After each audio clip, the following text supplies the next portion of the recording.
जहां जम्मू कश्मीर अलगाववाद का दंश झेल रहा है, वहीं से एक बहुत ही बड़ी खबर आ रही है कि सुप्रीम कोर्ट ने एक बहुत बड़ा फैसला किया है। कोर्ट ने मंगलवार को कहा कि अब वहां के कोर्ट में जितने भी मामले लंबित पड़े हुए हैं, उनकी सुनवाई दूसरे राज्यों में हो सकती है। और आपको बता दें कि ऐसा प्रावधान अब तक नहीं था। जम्मू कश्मीर के मामले केवल जम्मू कश्मीर की कोर्ट्स में ही हल किए जाते थे। सुप्रीम कोर्ट का यह ऐतिहासिक फैसला माना जा रहा है। अब जम्मू कश्मीर के बड़े बड़े केसेस ट्रांसफर किए जा सकते हैं भारत के अन्य राज्यों की तरफ।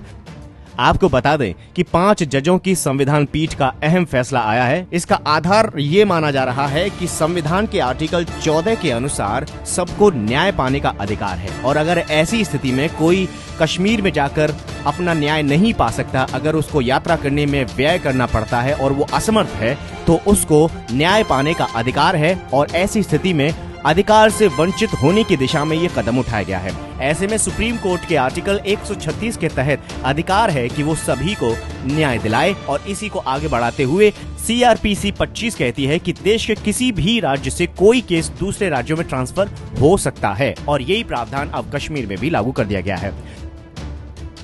लेकिन जम्मू कश्मीर में रणबीर पैनल कोड RPS में ये प्रावधान नहीं था, जिसके कारण अब ये बहुत बड़ा फैसला लिया गया है। इसको लेकर कई याचिकाएं सुप्रीम कोर्ट में डाली गई थी। जो लोग परेशान थे, जम्मू कश्मीर जाने में असमर्थ थे और न्याय लेने में वंचित हो रहे थे, उनकी याचिका 5 जजों की संविधान पीठ ने सुनी और ये फैसला सुनाया है कि अब जम्मू कश्मीर के बड़े बड़े फैसलों को जम्मू कश्मीर की अदालतों से ट्रांसफर करके दूसरे राज्यों की अदालतों में भेजा जा सकता है। ब्यूरो रिपोर्ट, खबर स्टेशन।